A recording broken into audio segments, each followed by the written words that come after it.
Okay, here's the exciting conclusion to Graphing Limacons, Part 2, the sequel you've all been waiting for, the end game to the Infinity War that was the first side of the worksheet. So graphing this here, r equals 1 minus 4 sine of theta. Notice this is not going to be a cardioid if once you become a professional such as myself, because you'll notice these two are not the same value. So we are going to get a different kind of graph here. This is still considered a limacon, just not a cardioid. So again, I'm going to use this sinusoidal approach. If nothing else, it gets you your points kind of in a hurry, but I like using this. Totally up to you what method you use though. Tables, sketching this, whatever you like. Notice the period is 2 pi, the amplitude is 4, it's a negative sinusoidal graph, midline is 1, so our midline is 1, and our amplitude is 4, which means we're going to go as high as 5 and as low as 4 units below that 1, which would be -3. So this is just a rough sketch here. 2 pi, pi over 2, 3 pi over 2. Plotting these points, it's a negative sinusoidal graph. Your midline is right there. Our first point is always right on the midline, or again, plug in 0 if you want to kind of get started. You're a little shaky with your basic shapes here. And the negative sinusoidal graph, the next key point at pi over 2 will be below the midline. It'll start with that trough, then on the midline, then the crest, then back on the midline. See, to me, it's like even if we just made a table with all these points very quickly. So now let's plot them. Remember that these y values are your r values, and these are your theta values. So r is 1 when theta is 0. So here, r is 1, theta is 0. R is -3 when theta is pi over 2. Okay, so now we're getting into some negative r values. So -3 pi over 2. So pi over 2 is right here, but then -3 would be 3 units below that. 1, 2, 3. Then r is 1, theta is pi. So that's pretty easy. 1 comma pi right there. 3 pi over 2, r is 5. So +5, 3 pi over 2. So 1, 2, 3, 4, 5. Right down here, we're actually 2 units sort of below that previous point we plotted. Then r is 1, theta is 2 pi. We're back here where we started. Now, what kind of weirdo graph is this? One thing I like to note here is this. What happened between those first 2 points we plotted, which were right here and right here? An important thing happened. We were rotating from 0 to pi over 2. So if you think about moving in a clockwise motion from 0 to pi over 2, but as that was happening, r was decreasing, and right here, I don't know exactly what theta value that is, but right here, r was 0 when we hit the x-axis. And that's what's important here, is because when we cross the x-axis, when r was 0, that means this graph must have gone through the pole, through the origin. So if you can picture what's happening here, rotating from this point to this point and passing through that origin on the way there. So it's like we were rotating, but r was getting sucked in towards that origin, and then r was sort of reeled out to that point. R was decreasing and then increasing until we get to there. And then what happens from here to there, between that point and that was the next point we plotted, is we crossed the x-axis again. So where did we go between there and there? We went back through the origin, back through the pole. So we continued rotating in this clockwise or counterclockwise direction, and you go back through the pole and passing through to get to that point. And then from there to there, from here to there, no passing over the x-axis. R was never 0, so no passing through the through the pole, just continuing from there to there, rotating in that counterclockwise or positive direction, and R just simply getting bigger. R going from 1 to 5 until we get reeled back down, but still not crossing the x-axis. And so what that does is causes this. So it's kind of like you have a cardioid, but it's been sort of sucked in against itself, and you have what's called this inner loop. So we have this kind of Limason, which is an inner loop type, and that happens when this crosses the x-axis.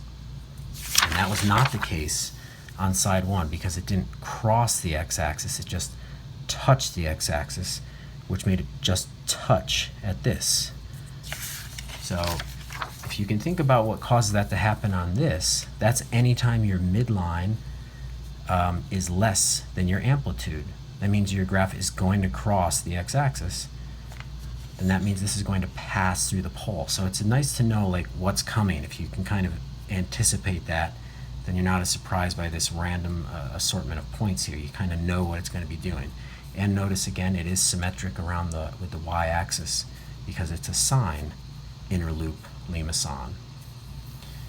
So let's try this example here. Now if you're looking at this, you'll notice the midline in this case is bigger than the amplitude. So this is a second, or actually a third case here. It's still a period of 2 pi. It won't be tomorrow. That's when we're going to change that feature and see what that what that affects, but one thing at a time. But now our midline is 4 and our amplitude is 2. So we're going to get as high as 6 and we're going to get as low as 2 units below that, which is 2. So notice this graph is not going to cross the x-axis at all.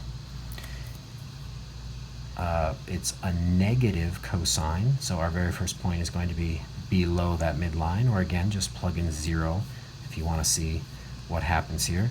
And then we're on the midline, above the midline at 6, on the midline, and back below. Okay, let's plot these points and connect. But notice, this never crosses the x-axis, so R is never 0 and certainly never negative, which means we should never pass through the pole or even touch the pole on this. So checking out these points here, R is 2, theta is 0. R is 4, theta is pi over 2. So as we rotate 1, 2, 3, 4, pi over 2, we continue rotating. R is now 6. When theta is pi, theta is 3 pi over 2. R is back to being 4. 1, 2, 3, 4. And then back to the beginning here. So not all that exciting here, but just rotating. I probably should have taken a rounder kind of approach, but and then rotating and then back to the beginning. So what you get here is kind of a, you don't quite get that cardioid because you don't get that cusp which brings it to the origin, and you certainly don't get that inner loop. You get sort of like this dented apple, or as it's called, a dimpled Limason, because it is sort of dented right around there, but it doesn't quite get to the origin. So if you want to check these graphs out, just for a little confidence here, well, this is the previous one. Oops, sorry, I have to make sure that's highlighted. 1 minus 4 sine, that was number 3. You can see that inner loop, and again, I like how it draws it in that orderly fashion. But if you want to see this one, my sketch might not be doing it justice.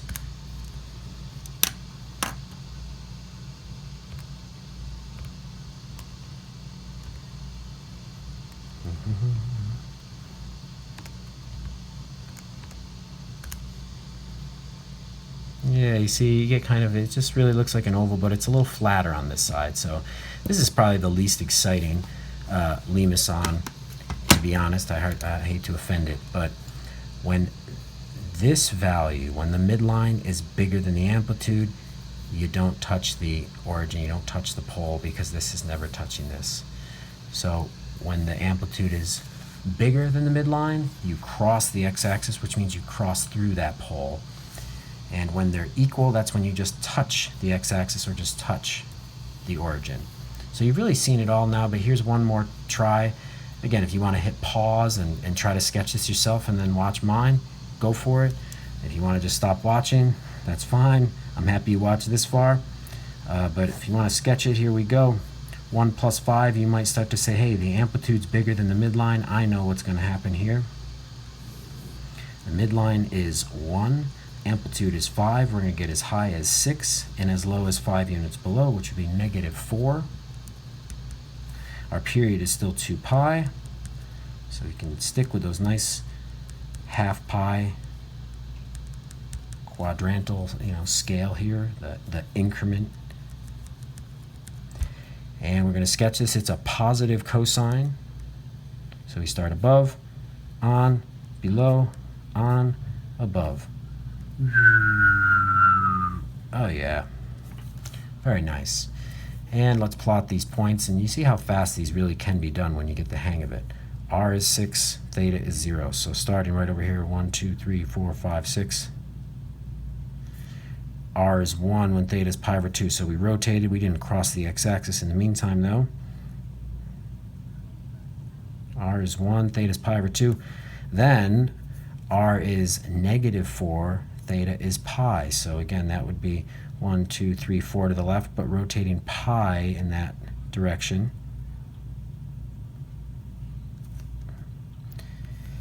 Then back to this point, R is 1, theta is 3 pi over 2. So 3 pi over 2 is this line. R is +1, so it'll be 1 unit down. And then theta is 2 pi, R is 6. So we're back to this spot right here. But notice what happened right there and right there. In between this point and this point, and then this point and this point, we crossed the x-axis. So the color is certainly not necessary, but I kind of like to show that between this point, we did not go below the x-axis, so we did not go through the pole at all. But we were getting our R value decrease significantly. And then between there and there, that's where the first crossing of the x-axis happens.